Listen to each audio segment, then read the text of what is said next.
India TV, आपकी आवाज।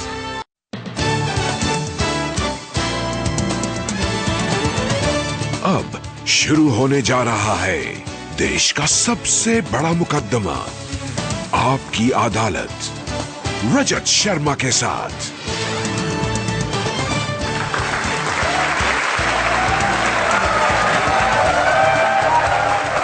नमस्कार, आपकी अदालत में आपका स्वागत है। आपकी अदालत में पेश करेंगे आज एक ऐसी शख्सियत को जिन्होंने कम उम्र में बड़ी बड़ी मुसीबतें झेली, बड़ी बड़ी चुनौतियां झेली, लेकिन जो भी चुनौती उनके सामने आई उसको उन्होंने बखूबी निभाया, काम करके दिखाया। Please welcome Bharatiya Janata party के राष्ट्रीय अध्यक्ष अमित शाह।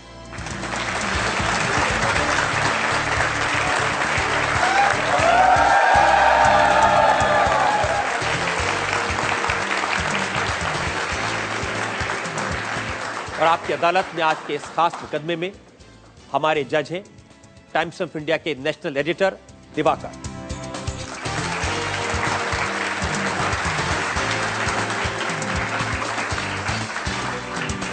इससे पहले कि आपकी अदालत में आज का मुकदमा शुरू करें, आज के जज दिवाकर की इजाजत चाहेंगे आज की कार्रवाई शुरू करने के लिए। इजाजत है।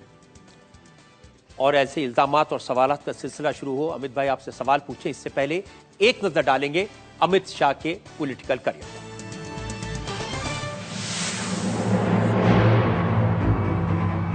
भारतीय जनता पार्टी के राष्ट्रीय अध्यक्ष अमित शाह प्रधानमंत्री नरेंद्र मोदी के सबसे करीबी सहयोगी हैं। अमित शाह और नरेंद्र मोदी के करीबी रिश्ते 1985 में बने, जब अमित शाह आरएसएस के प्रचारक थे। 2001 में नरेंद्र मोदी को गुजरात का मुख्यमंत्री बनाने में अमित शाह की अहम भूमिका रही। 2002 में गुजरात के मुख्यमंत्री मोदी ने अपनी सरकार में अमित शाह को होम, ट्रांसपोर्ट और लॉ का मिनिस्टर ऑफ स्टेट बनाया। अमित शाह पर फेक एनकाउंटर के आरोप लगे और करीब 2 वर्ष तक इन्हें गुजरात से बाहर रहना पड़ा। इन 2 वर्षों में अमित शाह ने दिल्ली की राजनीति में अपनी जगह बनाई। पिछले लोकसभा चुनाव में अमित शाह को उत्तर प्रदेश की जिम्मेदारी मिली और इन्होंने यूपी की 80 में से 73 सीटों पर रिकॉर्ड जीत दिलवाई। अमित शाह की संगठन बनाने की क्षमता को देखते हुए इन्हें 49 साल की आयु में बीजेपी का सबसे कम उम्र का अध्यक्ष बनाया गया। आपकी अदालत में अमित शाह अपना मुकदमा खुद लड़ेंगे। तो मुकदमा शुरू होता है। आपकी अदालत में पहला इल्जाम भारतीय जनता पार्टी के अध्यक्ष अमित शाह पर। आपकी अदालत में भारतीय जनता पार्टी के अध्यक्ष अमित शाह पर इल्जाम है कि 100 दिन में बीजेपी की हवा खराब हो गई है। कांग्रेस पार्टी के महासचिव राहुल गांधी, उन्होंने कहा कि 100 दिन जब पूरे हुए, बिजली नहीं है, पानी नहीं है, महंगाई है और प्रधानमंत्री नरेंद्र मोदी ढोल बजा रहे हैं। देखिए, अगर राहुल जी ने ऐसा कहा है तो हमारे तो 100 ही दिन हुए हैं, मगर बिजली, पानी, महंगाई के लिए 10 साल का शासन जिम्मेदार है, इसका तो वो स्वीकार कर ही रहे हैं। क्योंकि 10 साल उन्होंने शासन किया है, हमने सिर्फ 100 दिन तक शासन किया है। एक बात, हमारे पास मैंडेट 60 महीने का है। मैं एक एक चीज का, एक एक बात का जवाब दे सकता हूं कि 100 दिन में क्या क्या हुआ है। काफी चीजें ऐसी हुई है जो 10 साल में यूपीए नहीं कर पाई, मगर मेरा सिर्फ इतना ही कहना है कि राहुल जी की सरकार ने, उनकी पार्टी ने 10 साल तक देश का ढोल बजाया, इसका कोई जवाब नहीं दे रहे और हमारे 100 दिन का हिसाब पूछ रहे। ऐसा कैसे चल सकता है? जनता तो सिर्फ ये पूछना चाहती है कि आपने कहा था अच्छे दिन आने वाले हैं, वो अच्छे दिन कब आएंगे? कुछ चीजें अगर आप आग्रही करते तो बताना चाहता हूं। एक ही तिमाही के अंदर 1.5% से ज्यादा विकास दर में वृद्धि, वो अच्छे दिन की शुरुआत है। रुपया डॉलर के भाव में रुपया मजबूत होना अच्छे दिन की शुरुआत है। पेट्रोल के दाम कम होना अच्छे दिन की शुरुआत है। देश के 4.5 करोड़ लोगों को देश की अर्थव्यवस्था में एक अकाउंट तक 60 साल तक कांग्रेस नहीं खोल पाई थी। एक ही सप्ताह में 4.5 करोड़ लोगों का अकाउंट खोलकर अर्थव्यवस्था में हिस्सेदारी देना, उसको बीमा की सुरक्षा देना, ये अच्छे दिन की निशानी है। देश के इंफ्रास्ट्रक्चर पर जितने भी ऑब्स्टेकल थे सब क्लियर करके इंफ्रास्ट्रक्चर में काफी आगे निकल जाना अच्छे दिन की निशानी है। देश के सम्मान को ठेस पहुंचाने वाला कदम पाकिस्तान उठाता है, अलगाववादियों से बात करता है, तो बेझिझक कोई मीटिंग करे बगैर पाकिस्तान से वार्ता बंद करने का निर्णय करना अच्छे दिन की शुरुआत है।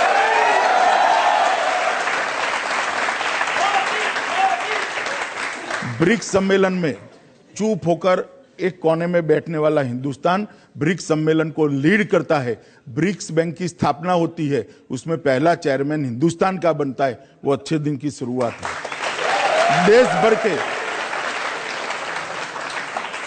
दुनिया भर के देश हिंदुस्तान के प्रधानमंत्री को निमंत्रण देते हैं, वो अच्छे दिन की शुरुआत थी। एक जमाना था जब अमेरिका हमारे लिए क्या बोलता है वो यूं कर कर देखे रहते थे प्रधानमंत्री। एक जमाना आ गया जहां अमेरिका का विदेश मंत्री यहां कर कहता है सबका साथ सबका विकास अच्छी बात है। ये अच्छे दिन की बात है। जनता में से जो लोग सवाल पूछना चाहते हैं। सर, अच्छे दिन आने वाले हैं, आने वाले हैं, आने वाले हैं। सर कहीं नहीं आ रहे सर। आज दूध का रेट 50 रुपये लीटर है सर। आने वाले टाइम पे तो सर वो ज्वेलरी की शॉप पे भी मिलने वाला है। आपसे यही पूछना चाहता हूँ सर, कब ऐसा कुछ होगा? देखिए, महंगाई का जहाँ तक सवाल है, आपकी बात में एकदम सच्चाई नहीं, ऐसा मैं कहना नहीं चाहूँगा, मगर इतना निश्चित कहना चाहता हूँ कि औसतन महंगाई 7 से 9% के बीच में थी, उसको हम 5.7 तक लेकर आए हैं इतने ही दिनों में। आने वाले दिनों में विशेषकर खाने पीने की चीज़ों पर महंगाई कंट्रोल करने के लिए सरकार ने एक साइंटिफिक सिस्टम बनाया है, एक प्राइस स्टेबलाइजेशन फंड की रचना करी है, आलू और प्याज के निर्यात पर काफ़ी कठोरता से रोक लगाई है, 2 लाख टन चावल गेहूं बाजार में डाला है जिसके कारण कंट्रोल हो सके। कालाबाजारियों को भी कंट्रोल करने के लिए एक विशेष प्रकार के प्रयास किए हैं और एक खरीफ की फसल बाजार में आने के बाद तुरंत ही कितना कम पड़ रहा है उसको देखकर आयात की भी व्यवस्था करेंगे और खाने पीने की चीज़ों के दामों को कंट्रोल करना भारतीय जनता पार्टी की सरकार की प्रायोरिटी है। उसमें मुझे लगता है कि अक्टूबर के बाद तुरंत परिवर्तन दिखने लगेगा। यहाँ भारतीय जनता पार्टी अभी तक बुलेट ट्रेन का हल्ला करे जा रही है, तो क्या ज़्यादा ज़रूरी है, यूथ की जॉब, यहाँ की पॉवर्टी को हटाना या बुलेट ट्रेन? हमने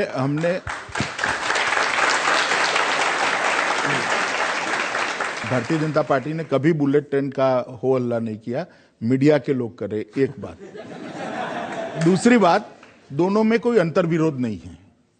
इन अ वे देखा जाए तो दोनों एक दूसरे के साथ जुड़े हुए हैं, डेवलपमेंट और रोजगार। भारतीय जनता पार्टी एक संतुलित विकास में मानती है। गरीबी उन्मूलन के लिए भी जो करना है वो निश्चित उस पर ज्यादा ध्यान दिया जा रहा है और इंफ्रास्ट्रक्चर पे भी दिया जा रहा है और इंफ्रास्ट्रक्चर के बढ़ावे से ही रोजगारी का निर्माण होगा और देश का विकास भी होगा। दोनों में कोई अंतर विरोध नहीं है। प्रधानमंत्री जब बुलेट ट्रेन की बात करते हैं, आप मीडिया को क्यों उसका दोष देते हैं?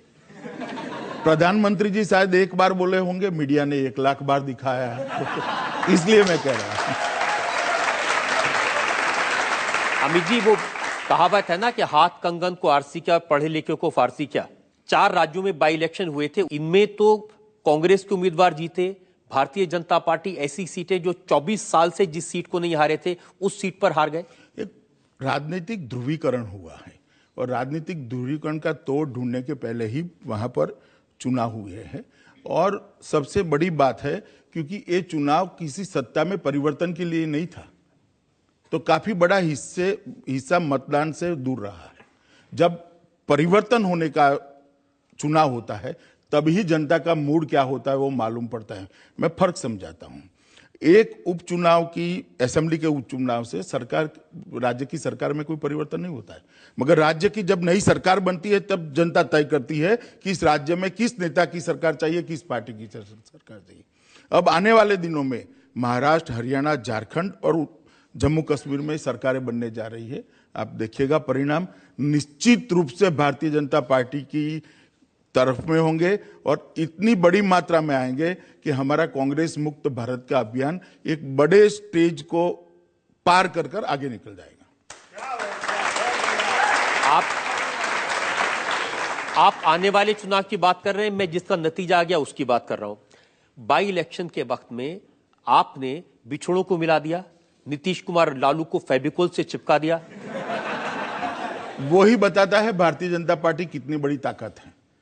कल तक जो लोग सैद्धांतिक तौर पर मेरी बात ठीक से सुनिएगा, पॉलिटिकली नहीं, सैद्धांतिक तौर पर धूर विरोधी हुआ करते थे, वो लोग भारतीय जनता पार्टी के भय से गले मिलने लगे हैं। चलो एकता का तो एक काम भारतीय जनता पार्टी ने कर दिया, लेकिन उसका नतीजा ये हुआ कि जो सीटें आप कभी नहीं हारे थे वो हार गए। नतीजा बिहार की जनता जब बिहार की सरकार चुनने के लिए मतदान करेगी तब निश्चित ही देख लेना रजत जी, नतीजा हमारे पक्ष में होगा। इस तरह के अपवित्र गठबंधन को हिंदुस्तान की जनता कभी स्वीकार नहीं करती। और सिर्फ बिहार की बात नहीं, उत्तराखंड 3 सीटें आपके सीटें थी, आपके एमपीज ने खाली की थी। रजत जी, मैं अभी भी आपको कहता हूं कि उपचुनाव के नतीजों से जनता का मूड मत नापिए, आप गलती करें। कहीं आप गलतफहमी में मत रह जाइए, क्योंकि दिग्विजय सिंह कह रहे थे कि राहुल गांधी अगर पिछले चुनाव में बोले होते तो कांग्रेस बेहतर करती। अब उन्होंने बोलना शुरू किया धीरे धीरे। देखिए, मेरा थोड़ा, मैं दिग्विजय सिंह जी से एक बात में सहमत हूं, राहुल जी मौन रहे हैं, इसमें मैं सहमत हूं। अगर बोले होते तो इतना भी न आता।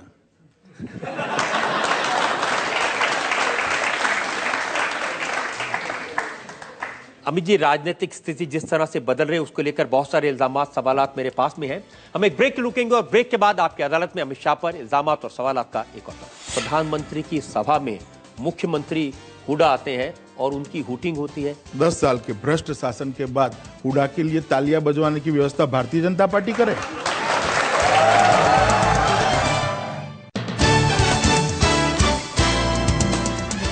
Welcome back. आज हम सवाल पूछ रहे हैं, मुकदमा चला रहे हैं, इल्जाम लगा रहे हैं भारतीय जनता पार्टी के अध्यक्ष अमित शाह पर। आपकी अदालत में अगला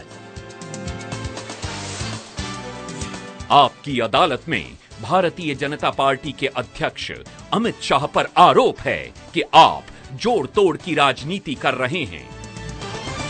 अमित जी, सब लोग कहते हैं कि अमित शाह का एक ही नारा है, दूसरी पार्टियां तोड़ो और अपनी में उनके नेता जोड़ो।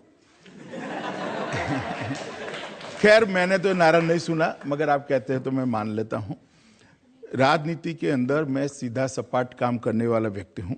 मैं मेरी पार्टी के विचार को लेकर जाता हूं, मेरे संगठन को मजबूत करता हूं, और स्थिति ऐसी होती है कि और पार्टियों की स्थिति जब निर्बल होती है तो वहां पर जो अच्छे लोग हैं वो भारतीय जनता पार्टी के साथ जुड़ना चाहते हैं, तो उसमें मुझे आज भी कोई परहेज नहीं है। मैं ऑन द कॉन्ट्ररी आपकी अदालत में अपील करना चाहता हूं कि जो लोग देश के विकास यज्ञ के अंदर अपना योगदान देना चाहते हैं, जो शुद्ध राजनीति में मानते हैं और जो देश के प्रधानमंत्री के नेतृत्व में विश्वास करते हैं, उन लोगों को मैं अपील करना चाहता हूं कि भारतीय जनता पार्टी के साथ जुड़े और देश के निर्माण में अपना सहयोग। आप तो यही पार्टियां तोड़ना शुरू कर दिया।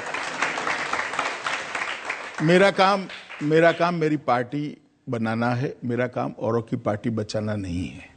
एक बार मैं इतना स्पष्ट कह दूं कि राजनीति के अंदर जब एक विचार लेकर दूर तक पार्टी जाती है और जब वो विचार की प्रासंगिकता ही नहीं रह जाती, तब विचार के आधार पर काम करने वाले काफी कार्यकर्ता पार्टी से कटते हैं तो और जगह पे अपने अनुकूल विचार वाली विचारधारा और व्यक्ति को ढूंढते हैं। ये प्रोसेस आजादी के बाद से सालों से चल रहा है, कोई नया प्रोसेस नहीं है और हर बार हुआ है।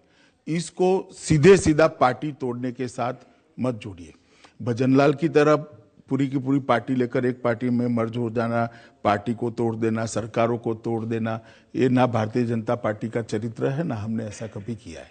अमित जी, ये भारतीय जनता पार्टी का चरित्र है कि दिल्ली में सरकार बनाने के लिए आप दूसरी पार्टियों में तोड़फोड़ कर रहे हैं?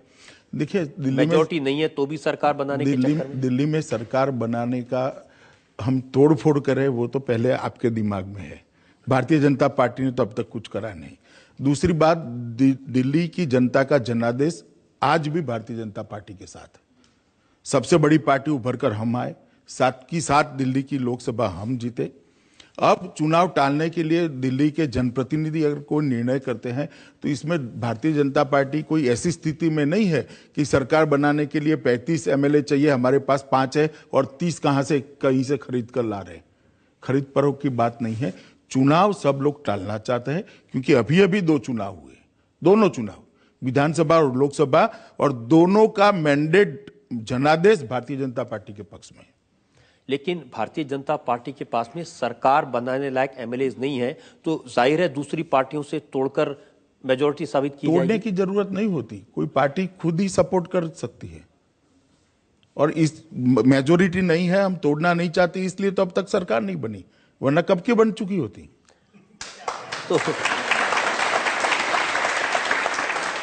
तो दिल्ली में तो 2 ही पार्टियां राइवल है, एक कांग्रेस पार्टी और एक आम आदमी पार्टी, तो कौन सी टूटेगी?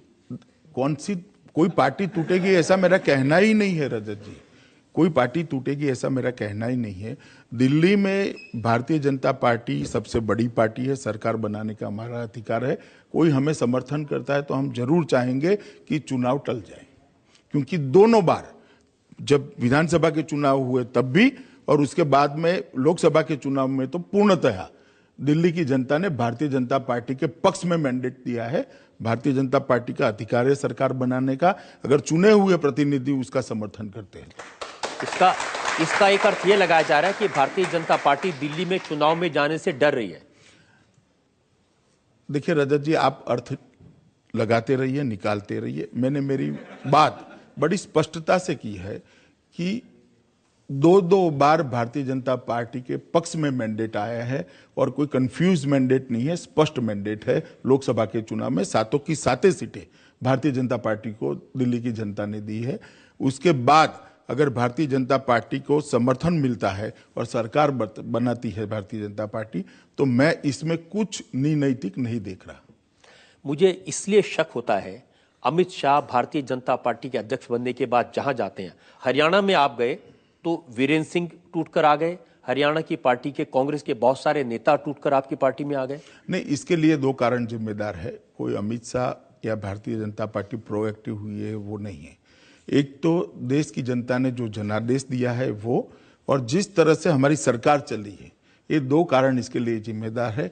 काफी बड़ी मात्रा में देश भर से राजनीतिक क्षेत्र में काम करने वाले अच्छे लोग भारतीय जनता पार्टी के साथ जुड़ना चाहते हैं, और मैं आज भी कोई कंफ्यूजन के बगैर कहता हूं, जो अच्छे लोग भारतीय जनता पार्टी के साथ जुड़ना चाहते हैं उनका मैं स्वागत करता हूं। ये क्यों होता है कि आप जहां जाते हैं, अब मुंबई में आप गए तो नेशनलिस्ट कांग्रेस पार्टी के लोग, कांग्रेस के लोग, बड़े बड़े नेता पार्टियां छोड़कर। रजत जी देखिए, मैं जब जाता हूं तब क्यों जोड़ते हैं उसमें आप मत पड़िए। आप एनसीपी और कांग्रेस के लोगों को पूछिए कि आपके नेता आपकी पार्टी छोड़कर क्यों जा रहे हैं। लेकिन ये क्या हुआ कि वो लोग जब तक कांग्रेस में है तब तक बुरे रहेंगे और भारतीय जनता पार्टी में आ जाएंगे तो वो अच्छे हो जाएंगे। हमने कभी उनको बुरा नहीं कहा, कांग्रेस के शासन को बुरा कहा है। मैंने कभी मेरे जीवन में किसी भी व्यक्ति को बुरा नहीं कहा। कांग्रेस ने जिस प्रकार की सरकार चलाई, जिस तरह से सरकार का कामकाज चला, वो ठीक नहीं था, देश की हित में नहीं था, और विशेषकर देश की सुरक्षा और सम्मान को बचाने के लिए नहीं था। वो मैंने हमेशा कहा। लेकिन सम्मान तो भारतीय जनता पार्टी ने, प्रधानमंत्री ने भी नहीं किया। प्रधानमंत्री की सभा में मुख्यमंत्री हुडा आते हैं और उनकी हुटिंग होती है। रजत जी, आप ऐसी अपेक्षा करते हैं कि हुडा के 10 साल के भ्रष्ट शासन के बाद हुडा के लिए तालियां बजवाने की व्यवस्था भारतीय जनता पार्टी करे?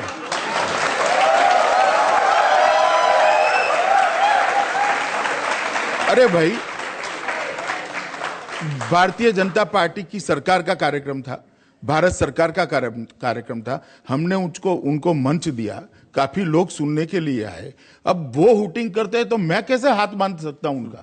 लेकिन उनके काम ही जिम्मेदार है उनकी हुटिंग के लिए। लेकिन एक जगह होता तो बात समझ में आती। झारखंड में हेमंत सोरेन, उनकी भी हुटिंग उसी अंदाज में जनता ने की। ये तो सुनियोजित लगता है। बिल्कुल नहीं, मगर आप इसका मतलब ये निकलता है कि उनको सुनने के लिए कोई आता ही नहीं, सब मोदी को सुनने के लिए ही आते हैं।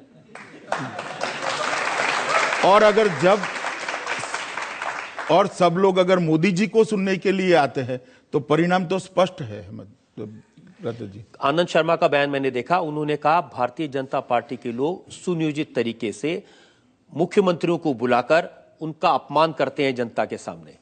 देखिए, शर्मा जी के बयान पर मैं कोई टिप्पणी करना नहीं चाहता। मैं इतना ही कहता हूं कि हम सबको सम्मान देकर फेडरल स्ट्रक्चर की संघीय ढांचे की भावना का सम्मान कर मंच साझा करते हैं। इनके लिए ताली बजाने की व्यवस्था कम से कम भारतीय जनता पार्टी नहीं कर सकती। लेकिन विरोधी दल का इतना सम्मान तो करें कि कांग्रेस आपसे बार बार कह रही है कि हमें लीडर ऑफ ऑपोजिशन का पद दे दीजिए, विपक्ष के नेता की पोजीशन दे दीजिए। देखिए, भारतीय जनता पार्टी का फैसला नहीं है कि उनको विपक्षी नेता का पद नहीं मिल रहा है। ये देश की जनता का फैसला है कि विपक्ष के नेता के लिए जिनके जितने सांसद उनको चाहिए थे वो देश की जनता ने चुनकर उनके नहीं भेजे सांसद में। ये मेरा फैसला नहीं है, ना भारतीय जनता पार्टी का है। संविधानिक व्यवस्था जो बनी है कि 10% लोग चुनकर आने चाहिए। कांग्रेस को अगर देश की जनता इतना वोट नहीं दे सकती है तो मैं क्या कर सकता हूं?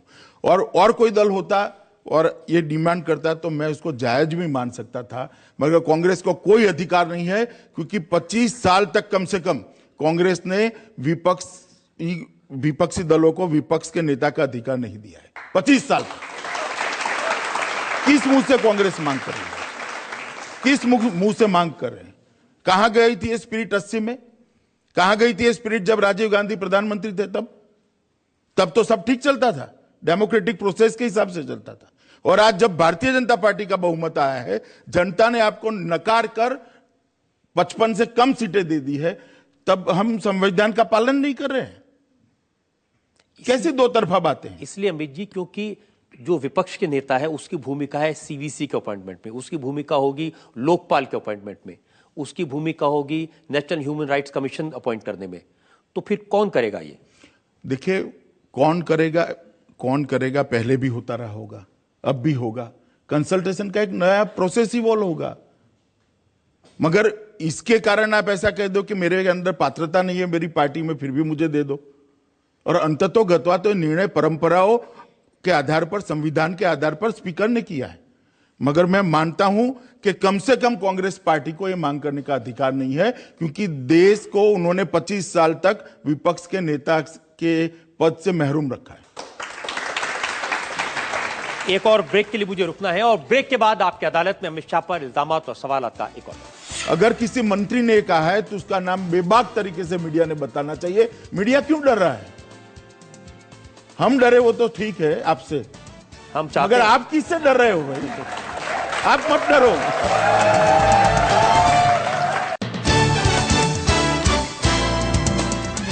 Welcome back. आपकी अदालत में आज हमारे मेहमान हैं भारतीय जनता पार्टी के राष्ट्रीय अध्यक्ष अमित शाह। आपकी अदालत में अगला इल्जाम। आपकी अदालत में भारतीय जनता पार्टी के अध्यक्ष अमित शाह पर आरोप है कि ये पार्टी के नेताओं के झगड़े नहीं रोक पाए। अमित जी, बचपन में मैंने पढ़ा कि स्कूल में एक नाटक था, उसका नाम था पापानो पक्ष पलटो, गुजराती में। उसमें आपने एक्टिंग की थी। आप पिता की एक्टिंग कर रहे थे और 6 बिगड़े हुए बच्चे थे जिनको अच्छे से संभाला था आपने। नहीं, सच बात है। मैंने नाटक में हिस्सा भी दिया था और राज्य स्तर का पुरस्कार भी मुझे मिला था। तो वो पुरस्कार जीतने वाला जो रोल आपने किया था, पार्टी में नहीं कर पा रहे, बहुत सारे बिगड़े बच्चे हैं, किसी को कंट्रोल नहीं कर पा रहे।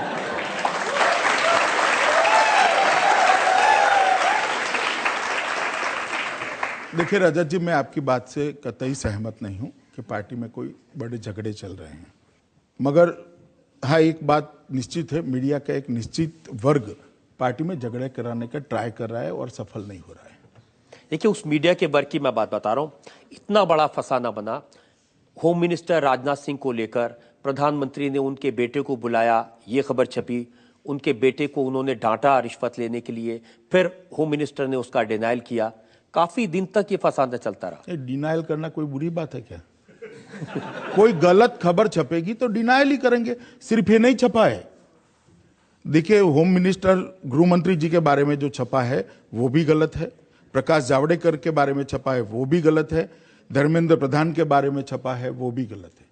मगर एक वर्ग ये प्रयास कर रहा है कि कहीं ना कहीं कुछ न कुछ तरीके से सब कुछ ठीक नहीं, ऐसा एक मैसेज चला जाए।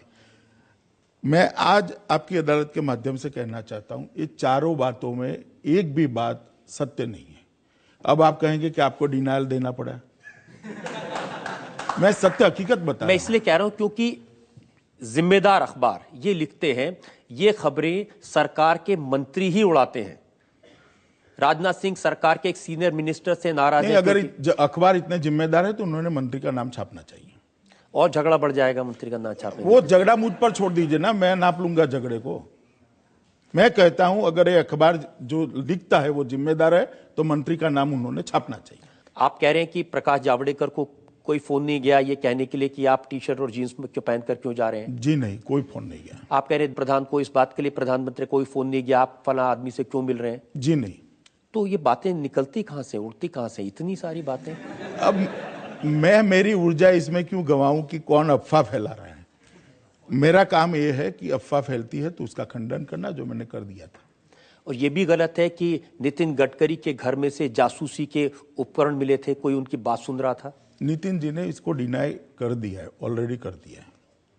लेकिन कोई ना कोई वजह तो होगी ना, इतनी सारी बातें इतने से कम वक्त में। कोई वजह नहीं है, इसीलिए वजह खड़े करने के लिए ही बातें फैलाई जा रही। अगर वजह मिल जाती तो वही बात सच्ची बात ही छपती। सच्ची बात कुछ है नहीं, इसलिए गलत बातें छप रही।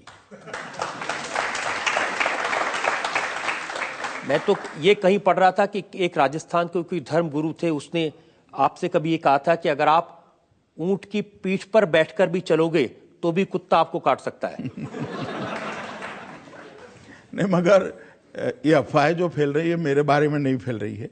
मेरी पार्टी के अंदर एक काल्पनिक झगड़ा कराने के लिए फैल रही है। और मैं आपकी अदालत के माध्यम से लोगों को भी कहना चाहता हूं कि इस तरह की बातों में मत आइए। जो अखबार जिम्मेदार है उसने अपनी खबर का सोर्स छापना चाहिए।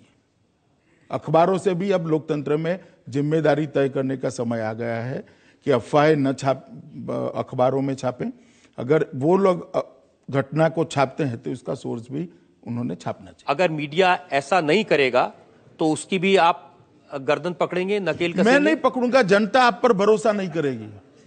झूठ ज्यादा दिन तक नहीं चलेगा। अगर किसी मंत्री ने कहा है तो उसका नाम बेबाक तरीके से मीडिया ने बताना चाहिए। मीडिया क्यों डर रहा है? हम डरे वो तो ठीक है आपसे, हम अगर आप किससे डर रहे हो भाई? आप मत डरो। मैं उम्मीद करता हूं कि इन डरने वालों में आप मुझे शामिल नहीं कर रहे। नहीं, मैं इन जनरल बात कर रहा हूं। मैं इस बात के लिए आपको अमित जी अप्रिशिएट करना चाहता हूं कि आपने इन किसी सवालों को टालने की कोशिश नहीं की, आपने उनका सीधे से जवाब दिया और ये सारी बातों को बहुत अच्छे से क्लैरिफाई कर दिया। आपकी अदालत में अमित शाह पर अगले इल्जाम पर जाएं उससे पहले एक छोटा सा मुझे तो आश्चर्य होता है कि सोनिया जी ने ये 600 घटनाओं की सूची भी नहीं मांगी। सूची तो मांगी है भाई, कहां हुई है 600 घटनाएं? 600 दंगों का मतलब जानते हैं? कम से कम 3000 थानों में कर्फ्यू लगना, तो देश में आग लग जाएगी जी।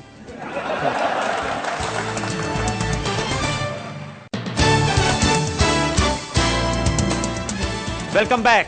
आपकी अदालत में आज मुकदमा चला रहे हैं, सवाल पूछ रहे हैं बीजेपी के राष्ट्रीय अध्यक्ष अमित शाह से। आपकी अदालत में अगला इल्जाम। आपकी अदालत में भारतीय जनता पार्टी के अध्यक्ष अमित शाह पर इल्जाम है कि ये सांप्रदायिकता को बढ़ावा देते हैं। सोनिया गांधी का इल्जाम है, जब से मोदी सरकार सत्ता में आई है देश में 600 से ज्यादा हादसे हुए हैं कम्युनल वायलेंस के। राजा जी, ये जो घटनाएं हैं जिनका जिक्र सोनिया जी कर रही है, मैं उनकी ज्ञान में थोड़ी आपूर्ति करना चाहता हूं। ये जो घटनाएं का जिक्र वो कर रही है वो कौमी दंगे नहीं है। एक हिंदू लड़का जा रहा है और किसी मुस्लिम ने उसका पॉकेट मार लिया तो उसको कौमी घटना कर कर रिपोर्टिंग होती है। उसको आप कौमी दंगा कहेंगे? एक हिंदू का ट्रक जा रहा है और किसी मुसलमान की गाड़ी से ट्रक टकरा गया तो इसको कम्युनल वायलेंस कहते हैं। आप इसको कम्युनल वायलेंस कहेंगे? इस प्रकार की है घटना। और मुझे तो आश्चर्य होता है कि सोनिया जी के बयान के बाद पूरे देश भर के मीडिया ने इतना तूल देने के पहले ये 600 घटनाओं की सूची भी नहीं मांगी। सूची तो मांगिए भाई, कहां हुई है 600 घटना? 600 दंगों का मतलब जानते हैं?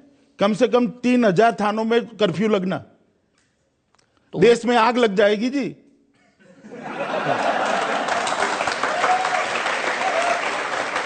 तो सोनिया जी को दंगों का मतलब मालूम नहीं है या जानबूझ के ऐसा कह रही हैं? नहीं, ये जो घटनाएं रिपोर्ट होती है गृह मंत्रालय में, मैं भी गृह मंत्री रहा हूं, 2 अलग अलग धर्म के लोगों के बीच में कोई सीआरपीसी कहीं पर लगाने की बात आती है तो उसका एक अलग से रिपोर्टिंग होता है। ये रिपोर्टिंग सिस्टम है, वो इसलिए है कि इसके कारण मतलब कौमी भावनाएं फैल न जाए, संवेदनशील घटना न बन जाए, इसके प्रिकॉशन लेने के लिए ये रिपोर्टिंग सिस्टम है।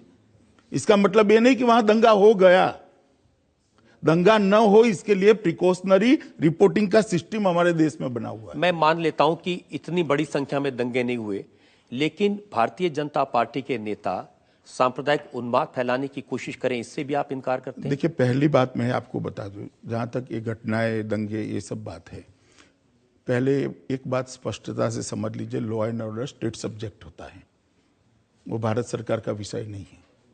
उत्तर प्रदेश में अगर सांप्रदायिक घटनाएं बढ़ती है तो उत्तर प्रदेश की सरकार इसके लिए जिम्मेदार है, भारतीय जनता पार्टी की सरकार, केंद्र की सरकार। उत्तर प्रदेश सरकार ही कह रही है कि भारतीय जनता पार्टी के लोग या दंगा फैला रहे हैं।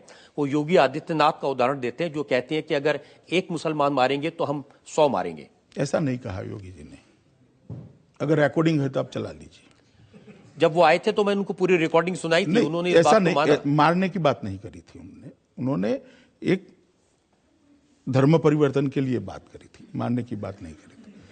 जहां तक उत्तर प्रदेश का सवाल है, मैं रजत जी आपके माध्यम से, आपके कार्यक्रम के माध्यम से देश भर के मीडिया कर्मियों से और मीडिया हाउसेस से रिक्वेस्ट करना चाहता हूं कि उत्तर प्रदेश में जाकर उत्तर प्रदेश का प्रशासन किस तरह से चलता है उसको एक बार डिटेल न्यूट्रल स्टडी कीजिए। पूरा का पूरा प्रशासन एक तरफा कार्यवाही कर रहा है और उसी के कारण कौमी भावनाएं उत्तर प्रदेश में बिगड़ती है, कोई और कारण नहीं है इसका, एकमात्र कारण। और जब जनता के साथ अन्याय होता है तो स्वाभाविक रूप से भारतीय जनता पार्टी का कार्यकर्ता उसकी आवाज बनेगा, घर पे नहीं बैठ सकते हम। प्रशासन एक तरफा कार्यवाही कहीं पर भी करेगा तो भारतीय जनता पार्टी का कार्यकर्ता जनता के साथ रहकर इसका विरोध करेगा। अगर एक तरफा कार्यवाही होना बंद हो जाए तो अपने आप उत्तर प्रदेश की स्थिति सुधर जाएगी। मैं एक अलग बात पूछना चाहता हूं, हमारे पक्ष की भी सरकारें देश में कई जगह पे है या नहीं है ना? जरूर है जी। हमारी विपक्ष की भी सरकारें हैं, बिहार में है, महाराष्ट्र में है या नहीं है? क्यों सब जगह पे स्थिति नहीं बिगड़ती है? हम भी है, विपक्ष भी है, हमारी सरकार भी है, हम भी है। उत्तर प्रदेश में सिर्फ क्यों स्थिति बिगड़ती है? क्योंकि बाकी सब जगह पे समाजवादी पार्टी नहीं है, उत्तर प्रदेश में समाजवादी पार्टी।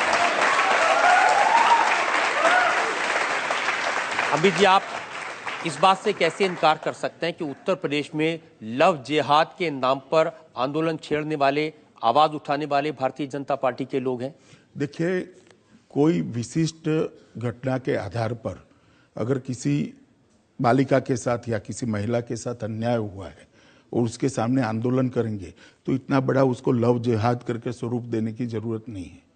एक सामाजिक समस्या है जिसके सामने कहीं कहीं और कई संगठन आवाज उठा रहे हैं, मगर चूंकि भारतीय जनता पार्टी की सरकार आज दिल्ली में है, मोदी जी प्रधानमंत्री है, इसलिए भारतीय जनता पार्टी पर बड़े आराम से आरोप लगा देते हैं। लेकिन ये बात, मगर मैं एक बात कहना आपको चाहता हूं कि उत्तर प्रदेश के अंदर जो स्थिति बनी है उसके लिए भारतीय जनता पार्टी इसलिए जिम्मेदार नहीं हो सकती क्योंकि उत्तर प्रदेश से पहला चुनाव महाराष्ट्र में है, हरियाणा में है, झारखंड में है, वहां कहीं ऐसी स्थिति नहीं है। वहां क्यों भारतीय जनता पार्टी उन्माद नहीं फैला रही?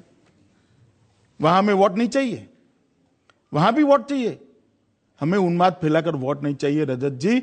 मगर समाजवादी पार्टी की सरकार उत्तर प्रदेश में एक तरफा वोट बैंक की राजनीति कर रही है और प्रशासन को वोट बैंक को कंसोलिडेट करने के लिए उपयोग कर रही है। इसके रिएक्शन में दंगे हो रहे हैं वहां पर। समाजवादी पार्टी प्रशासन को अपनी तरीके से काम करने दे, सीआरपीसी के हिसाब से काम करने दे, कानून और व्यवस्था में दखल उनके मंत्री बंद कर दे, अपने आप स्थिति कंट्रोल में आ जाएगी। मैंने वहां के मुख्यमंत्री से बात की थी।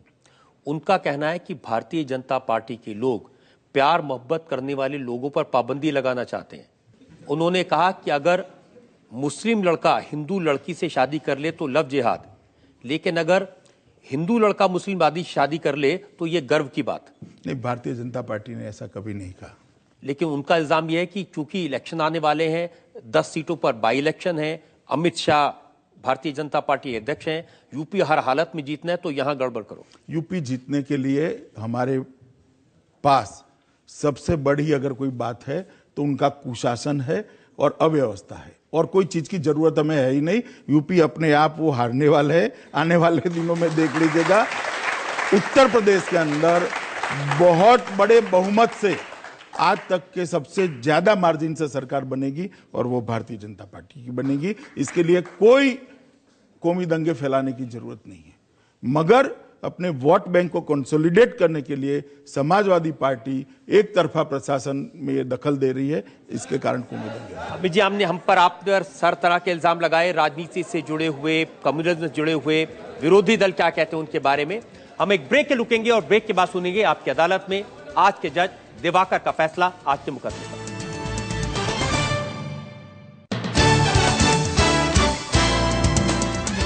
Welcome back. आपकी अदालत में आज हमने मुकदमा चलाया भारतीय जनता पार्टी के राष्ट्रीय अध्यक्ष अमित शाह पर। अमित शाह से हमने पूछा देश की जनता की अपेक्षाओं के बारे में, उन सपनों के बारे में जो नरेंद्र मोदी ने जनता को दिखाए थे। अमित शाह से पूछा उनकी पार्टी पर लगने वाले इल्जामात के बारे में, जोड़ तोड़ की राजनीति के बारे में। अब वक्त है आपकी अदालत में आज के जज टाइम्स ऑफ इंडिया के एडिटर दिवाकर के फैसले का। ब्रिटेन के एक पूर्व प्रधानमंत्री ने ठीक ही कहा था कि राजनीति में एक सप्ताह भी काफ़ी लंबा काल हो सकता है। महज कुछ वर्ष पहले श्री अमित शाह जी को आरोपों का सामना करना पड़ रहा था, मुकदमों से जूझना पड़ रहा था और यहाँ तक कि इनको अपना राज, अपना घर छोड़ देना पड़ा, पर ये झुके नहीं। उस संकट को इन्होंने एक अवसर में बदला और आज हम इनको एक चाणक्य और बहुत सारी चीज़ों के तौर पे देख रहे हैं। यूपी में इनके नेतृत्व में भाजपा को जो सफलता मिली 80 में से 73 सीटों को जीतने में, उसके चलते ही भाजपा आज सरकार बना पाई। लेकिन यह सफलता जो मिली यह इनके लिए एक चुनौती भी है। भाजपा के सबसे युवा अध्यक्ष के तौर पे इनका प्रदर्शन कैसा होता है, इसकी जांच इन्हीं के द्वारा किए गए स्थापित रिकॉर्ड के आधार पे होगी। और चूँकि इन्होंने अपेक्षाएं भी काफ़ी जगाई हैं, इसलिए लगता है कि यह कसौटी बहुत सख्त होगी। हमारी उनके प्रति मंगल कामनाएं।